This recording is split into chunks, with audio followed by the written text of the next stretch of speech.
Fox News alert. Fox News can confirm now that the U.S. has dropped a large bomb in eastern Afghanistan after a Green Beret was killed fighting ISIS there. Jennifer Griffin is at the Pentagon right now and has all the breaking details. This is breaking right now. Jennifer, what do we know? Well, Sandra, this is not just a large bomb. It is the largest bomb in the Air Force arsenal. It's known as the Massive Ordnance Air Blast, MOAB, also called the mother of all bombs in common parlance by the Air Force. And we've just been able to confirm with the Pentagon that the U.S. Air Force in Afghanistan, in Nangarhar province, dropped this bomb, which is 21,000 pounds of ordnance. It's the first time that it has been used in combat. It dropped it in Nangarhar province, not far from where that Green Beret Special Forces soldier was killed on Saturday. He was killed in small arms fire as he was going against some ISIS targets in Afghanistan. Now we understand that this 21,000-pound bomb has been dropped not long ago. Again, it has never been used in combat before. It was developed by the Air Force in 2003. We started hearing about it at the start of the Iraq War. I remember it was often talked about in terms of a potential weapon to be used in the event that there were military strikes against Iran's nuclear program, because this is a very special kind of bomb that is a concussive weapon.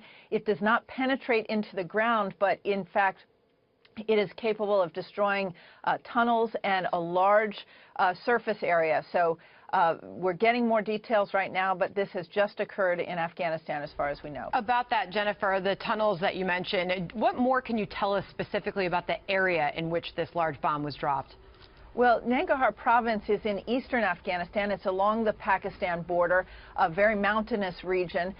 It is not clear how, what is baffling at this moment in time is how would one know that there were not civilians in that area, because this is a very mountainous area, and the bomb blast radius for a bomb that is 21,000 pounds. Just to give you some idea, Sandra, a Tomahawk missile has 1,000 pounds of warhead on it, explosive on board. And remember, 59 of those Tomahawks were fired into Syria. We saw the effects of those blasts. So it's really hard to imagine. I think we're getting a video right now of the Air Force test of the MOAB, the Massive Ordnance Air Blast. And you can see that it is a massive, massive blast. Clearly, this is designed to send a signal not only to those ISIS fighters in Afghanistan in the wake coming just days after that Green Beret was killed in that very same area, but also, given all that's going on around the world right now, and with the Pentagon anticipating that North Korea could carry out a sixth nuclear test in the coming days to mark the anniversary of the birthday of the North Korean leader's grandfather. Clearly, this is designed to send a signal to U.S. adversaries that the U.S. has quite a range of weapons in its arsenal, and to deter any kind of adventurism in the coming days. Jennifer, Bill Hemmer, just looking at that map, this is a part of that country that this is Tora Bora, it's the Khyber Pass, it's the Haqqani network, which has been such a nuisance for so long. We would often think about this part of the country in the original War on Terror, late 2001. And al-Qaeda certainly, perhaps Osama bin Laden, using that part of the country to get out into Pakistan. But when you describe ISIS in Afghanistan now, do we believe that this transformation has happened entirely? Or is ISIS and al-Qaeda part of the same thing in that country? Well, Bill, it's very difficult to separate the two. What we have seen in recent months and years is that there are those on the ground in Afghanistan who have started to pledge their loyalty to ISIS. But are they foreign fighters who came from Syria who are who belong to ISIS. Again, it's mostly that, as you see in these situations, when you have ungovernable territory, whether a certain group of fighters pledges allegiance to Al-Qaeda or the Taliban or ISIS, usually they are looking for who appears to be on the winning team. And so there have been, we've heard from U.S. commanders that they've seen nascent beginnings of an ISIS network beginning in Afghanistan, and it is very clear that those Green Berets, those U.S. Special Forces that were on the ground operating in Nangarhar over the weekend, in which Staff Sergeant Mark de Alansar of Eglin Air Force Base, he was killed in that fighting over the weekend. And clearly this bomb, this very massive bomb, I will say, is designed to send a signal to ISIS and others as to the U.S. military capability. They're trying to penetrate these caves and tunnels, and the only other way to access that is to go in hand-to-hand combat, literally. But the power and the force of this bomb, Jennifer, it could take the top of a mountain off with it.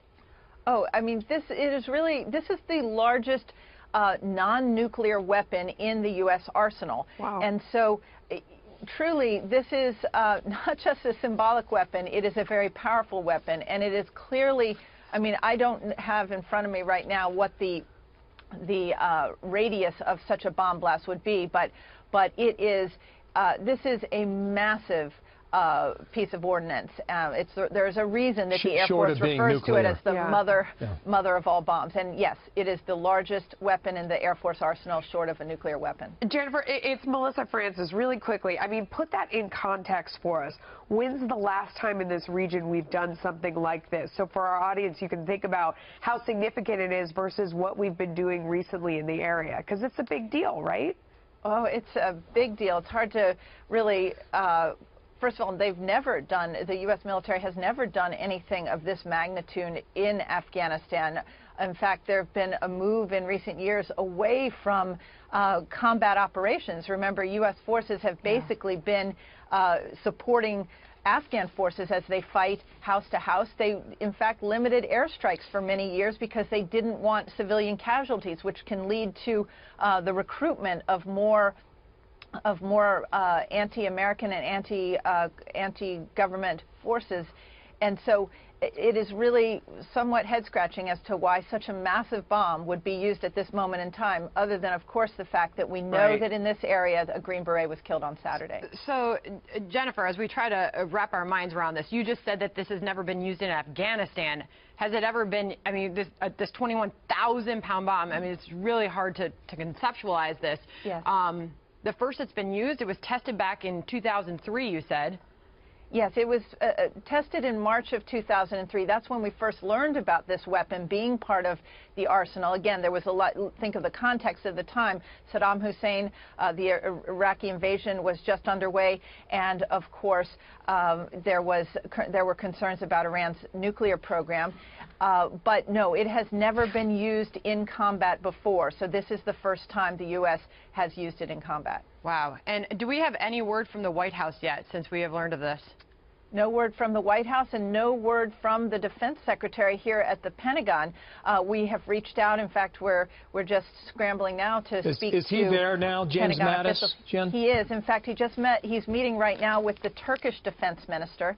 And again, you have to remember the geopolitical significance of what's going on in the world right now. You have Kim Jong-un on the eve of a very important anniversary in North Korea threatening to carry out a 6th nuclear test. He's been warned by China and the United States not to do so, but there is evidence that he is moving forward with that. There is very clear that this bomb in Afghanistan would send a signal to Kim Jong-un, as well as Bashar Assad. You have Bashar Assad on television from Syria today saying that the U.S. is concocting this story about chemical weapons in Syria. It is very clear that the use of this bomb at this time is not just to send a message to ISIS, but also to these rogue world leaders. All right, Jennifer Griffin, live for us from the Pentagon with that breaking news. Thank you.